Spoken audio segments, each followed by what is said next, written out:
Bheemla Naik release అయినప్పుడు అందరి సినిమాలు వందల్లో ఉంటే పవన్ కళ్యాణ్ సినిమాలు 10 రూపాయలు 15 రూపాయలతో చేశారు.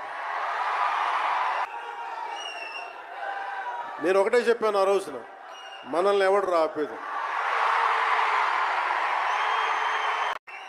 This is not about finance, this is not about records, this is about dam guts, this is about dam courage, this is about dam tenacity.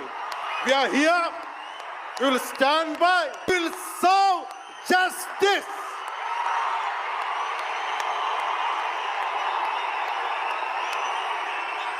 Pawan Kalyan ఎప్పుడు రికార్డుల కోసం ప్రయత్నం చేయాలి. Reluctant actor. మా బ్రహ్మానందం గారు చెప్పినట్టుగా నేనేం కోరుకోలే, నేను ఒక యాక్టర్ అవ్వాలని కోరుకో.